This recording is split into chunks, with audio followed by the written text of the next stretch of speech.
دیکھیے حضرت ابو امامہ رضی اللہ تعالیٰ عنہ نبی پاک صلی اللہ علیہ وسلم سے یہ نقل فرماتے ہیں کہ بازار میں کھانا بے حیائی ہے. بازار میں انسان کھاتا ہے کھڑے ہو کر، تو کہا بازار میں کھانا بے حیائی ہے. اور آپ صلی اللہ علیہ وسلم کا ارشاد ہے کہ بازار میں کھانا کمینہ حرکت ہے. بازار میں چلتے پھرتے کھانا تہذیب اور ثقافت کے بھی خلاف ہے. کچھ لے لیا، چلتے چلتے کھاتے چلتے جا رہے ہیں، تو یہ تہذیب کے بھی خلاف ہے نا، اور حفظان صحت کے اصولوں کی بھی منافی ہے. چلتے پھرتے ہر چیز پر منہ مارتے، پھر حیوانی کام ہے نا، یہ جانور کرتے ہیں نا، یہاں پہ منہ مارا وہاں منہ مارا، تو چلتے پھرتے یہ کھا رہے وہ کھا رہے، اس طرح سے انسانی عمل نہیں ہے. یہ بات شرف انسانی اور تہذیب انسانی کے منافع ہے، خلاف ہے. اور بازار کے کھانوں کے متعلق سائنس نے کچھ انکشافات کیے. وہ یہ کہتے ہیں سائنٹسٹ جو ہے کہ گھرداری میں بچے جب ماں کی شفقت کے زیر سائے ہوتے ہیں نا، ماں اپنے ہاتھوں سے کھلاتی ہے، ماں کے پاس ہوتے ہیں، تو ماؤں کی محبت اور شفقت ہر وقت بچوں کے ساتھ لگی رہتی ہے. سمجھ رہے ہیں؟ بچے کو ماں نے جو ہوتا ہے، ماں بچے کو جنی، اس کی تمام ضروریات زندگی کو اس نے اپنے ذمے لیا ہے نا، ماں ایسی ہی ہوتی ہے نا. لیکن افسوسناک بات یہ ہے کہ آج بچہ کھانا پینا ماں کے ہاتھوں سے نکل کر دوسرے خادموں کے جو ہے غلاموں کے نوکروں کے ہاتھوں میں چلا گیا ہے نا، کہ آج وہ روٹیاں بنا رہی. کتنے لوگوں کے گھروں میں، آج عورتوں کے گھروں میں اکثر ایسا دیکھا گیا ہے کہ روٹی بنانے کے لیے کوئی باہر سے آ رہا ہے، تو اب بھی جو باہر سے آ رہے ہیں وہ غیر مسلم ہے. اکثر غیر مسلم کو وہ روٹی بنانے کے لیے رکھ رہے. تو اس سے کیا ہوگا؟ گناہ حرام نہیں ہے، لیکن تم غیروں کے ہاتھوں کھانا کھلاؤ گے تو وہ جو ریز نکلتی ہے نا، محبت کی ریز، شفقت کی ریز، وہ ریز ان تک نہیں پہنچ پاتی. وہ کھانا جو بیوی اپنے ہاتھ سے اپنے شوہر کو بنا کے کھلاتی ہے محبت سے، وہ کھانا جو ماں اپنے بچوں کو کھلاتی ہے محبت سے، پیار سے، اس کی بات ہی الگ ہوتی ہے. سمجھ رہے؟ اس سے بچوں کے اندر ہے نا وہ ماں کی ممتا، سمجھ رہے ہیں، وہ ان کے اندر جاتی ہے، وہ شفقت، وہ پیار. آج معاشرے کا عالم یہ ہے کہ ہر جگہ ہم دیکھیں بھاگم بھاگ کی زندگی. صبح بچہ ناشتہ بھی نہیں کر کے جاتا، اماں نے جیب میں پیسہ ڈال دیا، ڈالر یا پاؤنڈ، اسکول جانے کے لیے پیسے وغیرہ دے دیے، اور وہ لے کے چلا گیا پیسے. راستے میں بریڈ ہے، برگر ہے، بسکٹ ہے، کہ اماں کہتی بیٹا بسکٹ لے کے کھا لینا اور پانی پی لینا. سمجھ رہے ہیں؟ وہ دوڑتے ہوئے کھاتے ہوئے جا رہا ہے. تو اس سے ماں اور بچے کے درمیان جو لہریں ہوتی ہے، جو ریز ہوتی ہے نا ایک محبت کی، ماں اور بچے کے اندر جو کنیکٹیوٹی ہوتی ہے، اس کا توازن کہاں جائے گا بتاؤ؟ اس کی قیمت میں پھر اس کی کیا قیمت ہے نا.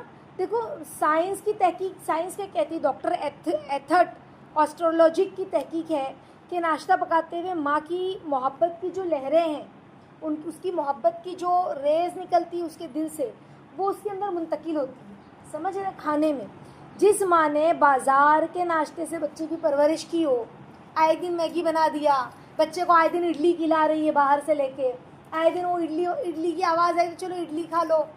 آج ناشتہ بچہ چھٹی ہے تو چھٹی گھر پہ ہے بچہ، تو بجائے اس کے کہ اپنے ہاتھوں سے اچھا ناشتہ پکا کے کھلائے، تو اڈلی، ڈوسا، باہر کا وڑا پاؤ، سموسا پاؤ، اور وہ میندو وڑا، وہ باہر سے لا کے بچوں کو کھلا رہے. سمجھ رہے؟ بچہ صبح اٹھ کر بازار سے ناشتہ کر کے چلا جائے گا. اس بچے میں ماں باپ کا ادب اور احترام کیسے پیدا کیا جا سکتا ہے؟ یہ ڈاکٹر خود جو ہے، ڈاکٹر ایتھرٹ آسٹرولوجک کی تحقیق ہے، وہ یہ کہتے ہیں. سمجھ رہے ہیں؟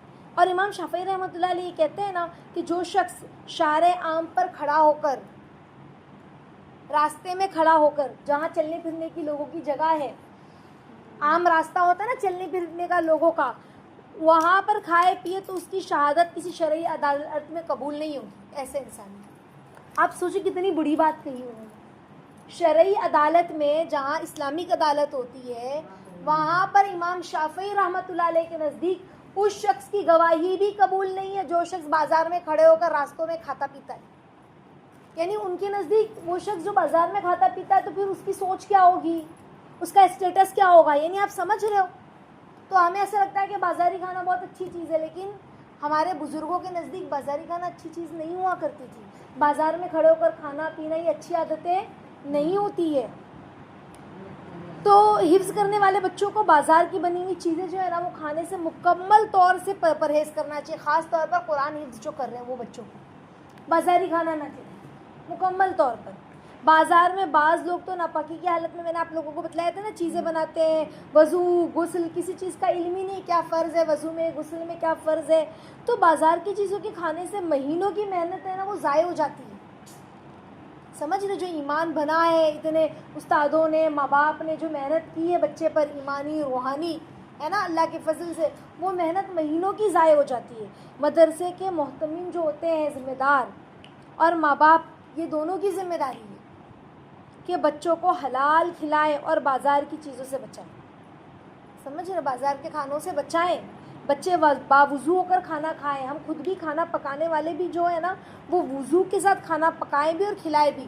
آج تو عورتوں کو دیکھا گیا کھانا بنا رہے، سینے پہ سر پہ کہیں دوپٹہ ہی نہیں ہے، بغیر دوپٹے کی کچن میں کھڑے ہو کر کھانا بن رہا ہے. سمجھ رہے؟ تو جب دوپٹہ ہی نہیں ہوگا، سینہ کھلا، سر کھلا، تو بے حیائی نہیں ہے. جو بے حیائی ہے وہ بے حیائی پھر منتقل ہوگی نا، اس کی ریزیں نکلیں گی. حیا کے ساتھ، ذکر کے ساتھ، بسم اللہ کرتے ہوئے جو بنائے گا کھانا، اس کی بات ہی الگ ہے. بچے نور اللہ نور ہو جائیں گے اگر بندہ بسم اللہ وضو کے ساتھ کھانا بنائے، ذکر کرتے ہوئے، بال ڈھانپتے ہوئے. سمجھ رہے؟ ان کا حافظہ بھی تیز ہوگا، باہر کا کھانا نہ کھلاتے ہوئے گھر کا ہم کھانا کھلائیں گے تو قرآن مجید حفظ کرنا اور حفظ رکھنا بھی آسان رہے گا. دونوں چیزیں، حفظ کرنا اور حفظ رکھنا.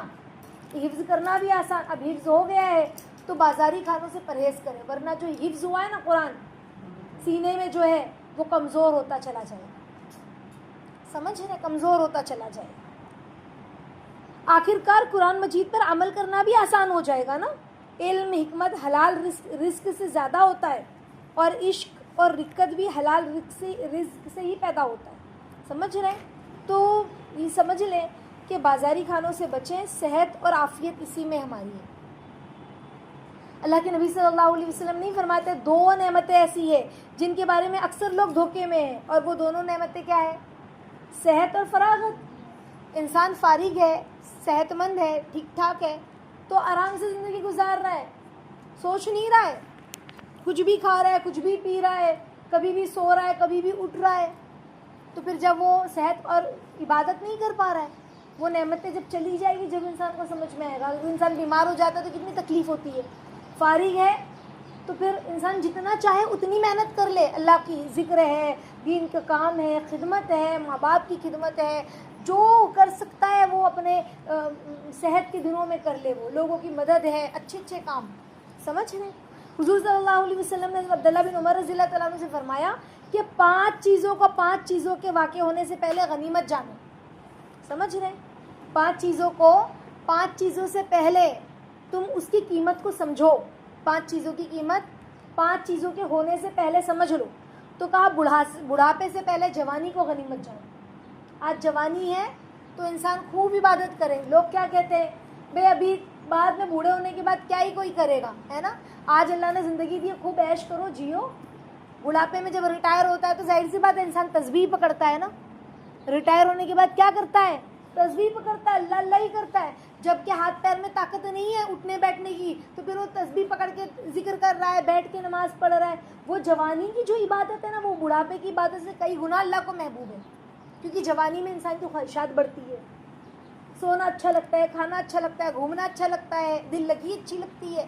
ان سب کو جو ہے نا نفس پر کنٹرول کرتے ہوئے فجر پڑھنا، تہجد پڑھنا، خدمت کرنا، نمازیں پڑھنا، وقت پہ ذکر کرنا، یہ اللہ کو بہت پسند ہے. سمجھ رہے؟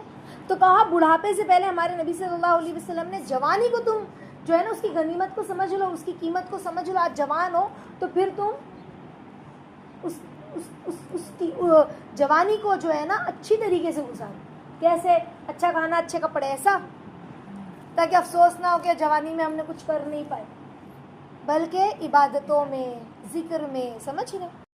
پھر کہا بیماری سے پہلے صحت کو غنیمت جانو. آج صحت مند ہے تو خوب عبادت کر لے.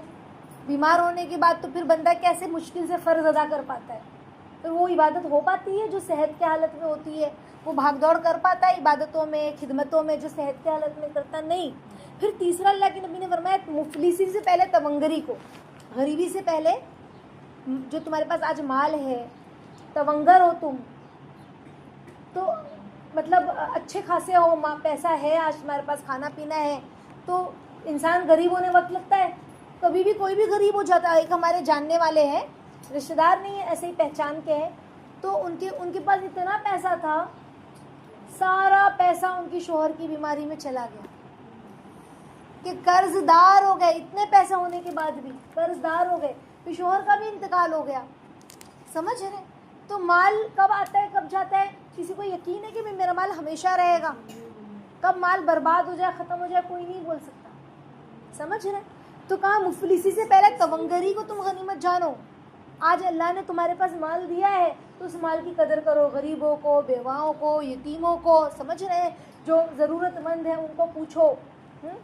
اور کہا مشغولیت سے پہلے فرصت کو غنیمت جانو. آج فارغ ہے, مشغولی نہیں ہے, خوب محنت کرو.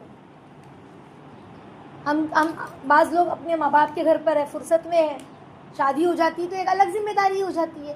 تو جتنا سیکھ سکتے ہیں سیکھ لیں, سکھا سکتے ہیں سکھا لیں, تاکہ وہ سیکھنے سکھانے کی عادت, خدمت جتنا کر سکتے گھر میں کر لیں, تاکہ وہ خدمت کرنے کی عادت, سمجھ رہے ہیں, ہماری بنی رہے. تو جب ہم مشغول بھی ہو جائیں نا تو ہم اس مشغولی میں بھی اپنا وقت نکال سکے دین کو سیکھنے سکھانے میں. اور خدمت کرنے کی چونکہ عادت پہلے سے رہے گی تو بندہ کر بھی سکتا ہے نا بعد میں خدمت, جب مشغول ہو جائے تو کہا کہ جب تمہارے پاس اتنی مشغولی آ جائے, کبھی بھی انسان مشغول ہو سکتا ہے زیادہ, ہے نا, کسی بھی کام میں مشغول ہو سکتا ہے انسان. تو جو آج وقت ہے تو اس وقت کو موبائل میں, چیٹ میں, یہ سب چیز میں ویسٹ کرنے سے اچھا ہے کہ کچھ ہم کام کریں جس سے دنیا یا آخرت کا فائدہ ہو. تو کہا مشغولی سے پہلے فرصت کو غنیمت جانے, اور مرنے سے پہلے زندگی کو. سمجھ رہے ہیں, زندگی کی قیمت سمجھے. حضرت اوسط رضی اللہ تعالیٰ عنہ فرماتے ہیں کہ حضرت ابوبکر صدیق رضی اللہ تعالیٰ عنہ نے ہمارے سامنے بیان کرتے ہوئے فرمایا کہ 1 سال پہلے رسول اللہ صلی اللہ علیہ وسلم میرے کھڑے ہونے کی اس جگہ خطبے کے لیے کھڑے ہوئے تھے, اور یہ کہہ کے ابوبکر صدیق رضی اللہ تعالیٰ عنہ رو پڑے, اللہ کے نبی کو یاد کرتے ہوئے کہ 1 سال پہلے اسی جگہ پہ میرے نبی کھڑے تھے. ہاں, پھر فرمایا کہ اللہ تعالیٰ سے اپنے لیے عافیت مانگا کرو, کیونکہ ایمان اور یقین کے بعد عافیت سے بڑھ کر کسی کو کوئی نعمت نہیں دی گئی. عافیت بہت بڑی نعمت ہے. تو کہا ایمان کے بعد, ایمان اور یقین کے بعد عافیت سے بڑی کوئی نعمت نہیں. تو ہم ہر چیز میں اللہ سے عافیت مانگیں, کچھ بھی اللہ سے مانگتے ہیں, دین و دنیا, اللہ عافیت عطا فرمائے, اللہ عافیت کے ساتھ عطا فرمائے. سمجھ رہے؟ عافیت وہ چیز ہے نا کہ اس کی ڈیفینیشن بہت گہری ہے. مختصر یہ کہ جیسے اگر آپ کہو کہ اللہ مجھے ٹھیک کر دے, مجھے ٹھیک کر دے, میں بیمار ہوں مجھے ٹھیک کر دیجئے, میں بیمار ہوں مجھے ٹھیک کر دیجئے, اللہ کہیں گے اچھا ٹھیک کر دیا, اللہ نے ہم کو ٹھیک کر دیا. لیکن وہ جو ہم نے اللہ سے عافیت مانگی کہ اللہ عافیت کے ساتھ ٹھیک کر دیجئے, تو ہو سکتا ہے 4 دن اور اللہ ہمیں بیمار رکھتے ہیں, اور ان 4 دنوں میں ہمیں تھوڑا کہیں نہ کہیں صبر دیتے, تحمل دیتے, ہمت طاقت دیتے, اور اس 4 دنوں میں ہمارے گناہ اور معاف ہو سکتے تھے, اور پھر اللہ ہمیں اچھی صحت دیتے. سمجھ رہے؟ انسان کہہ رہا اللہ مجھے اولاد چاہیے, اولاد چاہیے, اولاد چاہیے, اللہ سے بہت ضد کر دیا, عافیت مانگی نہیں. اب اللہ نے ایسی اولاد عطا فرمائی کہ وہ بڑا ہو کر اتنی نافرمان بنا کہ ماں باپ سوچنے لگے کاش یہ پیدا ہوتے ساتھ ہی مر گیا ہوتا تو اچھا ہے, اس نے ہمیں اتنا ذلیل و رسوا کیا. عافیت نہیں مانگی نا, مال مانگا, اللہ مال دے دے, مجھے مال چاہیے, بہت غریب ہوں مجھے مال چاہیے. عافیت نہیں مانگی تو کہا ٹھیک ہے مال چاہیے, اب حرام طریقے سے بھی انسان مال کمانے لگے, تو مال کوئی کام کا ہوا؟ عافیت مانگتا تو اللہ آسانی کے ساتھ مال دیتے. سمجھ رہے؟ سہولت کے ساتھ مال دیتے, عافیت کے ساتھ مال دیتے, اس میں ہم کو مشکلیں نہیں آتی, پریشانیاں نہیں ہوتی, سہولتیں ہوتی اس میں. تو ہر چیز میں عافیت مانگنی ہے, دنیا ہو یا آخرت ہو. سمجھ رہے ہیں؟ اور یہ چیز یاد رکھے کہ خاص طور پر حفظ کرنے والے بچے, دین کا علم حاصل کرنے والے لوگ جو ہیں وہ بازاری کھانوں سے اپنے آپ کو بچائیں. تو اللہ رب العزت ہم سبھی کو کہنے سننے سے زیادہ عمل کی توفیق عطا فرمائے. حفظ کے بچوں کا بہت خیال رکھے, دینی بچوں کا بہت خیال رکھے. اس کے علاوہ بھی ہم اپنے گھر کے بچوں کا بھی خیال رکھیں کہ باہر کی چیز بنا کے دینے سے اچھا ہے کہ ہم گھر میں ان کو اچھے سے اچھا کھلائیں. اب تو موبائل میں انسان کون سی ڈش دیکھ کے نہیں بنا سکتا ہے, ہاں, پھر وہ کوئی بھی چیز ہو.